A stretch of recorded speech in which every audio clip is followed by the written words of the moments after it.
আসসালামু আলাইকুম সুপ্রিয় দর্শক, এই যে আমার পিছনে দেখতে পাচ্ছেন, এই যে মাঠের ভিতরে অনেক লোক দেখা যাচ্ছে, অনেকগুলো বস্তা দেখা যাচ্ছে। ঠিক আছে, এই আসলে এরা কি করতেছে আমি তাদের সাথে একটু কথা বলার চেষ্টা করব। ঠিক আছে, দেখেন। আসসালামু আলাইকুম নানা। ওয়ালাইকুম আসসালাম। নানা, কি করতেছেন আপনারা এই মাঠে, এই যে সবাই মিলে? কচু তুলছি। ও, এটা কচু। আমি আসলে দূর থেকে দেখে আমি ভাবছিলাম যে এত লোক কেন এই জায়গায়, এই জন্য আপনাদের কাছে আসলাম। তা এই কচু কি কি জন্য সবাই মিলে কি জন্য তুলতেছেন? আমার জন্য বিক্রি হচ্ছে না, তা কি করবো? ও মানে ভুঁইয়ের মালিক আর কি ছেড়ে দিয়েছে, তাই তো? হ্যাঁ, ও আচ্ছা আচ্ছা, যাক মালিক দিচ্ছে না। দেখা যাক। আমি আর একজনের কাছে যাব।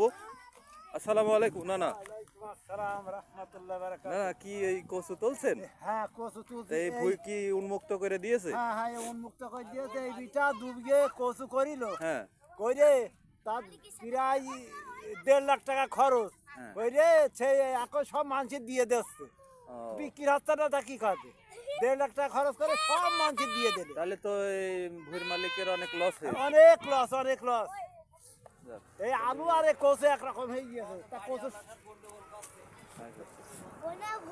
তো দর্শক, আমি এখন এই সেই কাঙ্ক্ষিত সেই ভুঁইয়ের মালিকের সাথে কথা বলবো। ঠিক আছে, আপনারা আমার সাথে থাকুন।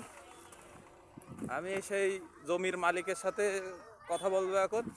আসসালামু আলাইকুম নানা। ওয়ালাইকুম আসসালাম রাহমাতুল্লাহি ওয়া বারাকাতুহু। নানা, কি ঘটনা? এই ভুঁই কি আপনার এই জমি? হ্যাঁ, এই জমি আমার। তা কি এই ইনশাআল্লাহ 2 বিঘে কচু করিলাম, করার পরে এখন এই কচু তো বিক্রি হলো না। মানে কি ঘটনা, কি এটা এইভাবে ছেড়ে দেওয়ার কারণ কি? এই ছেড়ে দেওয়া এখন বিক্রি নেই, ফিক্রি নেই, তা কি করব এখন? ও আচ্ছা আচ্ছা, নিজে চাষ করে লোকের অবমুক্ত করে দিয়ে দিলাম। ও তাহলে তো বিরাট একটা লস হয়েছে। লস তো অবশ্যই 1.5 লাখ টাকা লস। তাহলে তো দর্শক, উনি কিন্তু আসলে খুবই লসগ্রস্ত হয়েছে এই কচু করে। ঠিক আছে, তো আপনারা নেক্সট টাইম যে যে কচু করতে চান বা কচু করার আগে ভালো করে ভেবে চিন্তে করবেন। হ্যাঁ।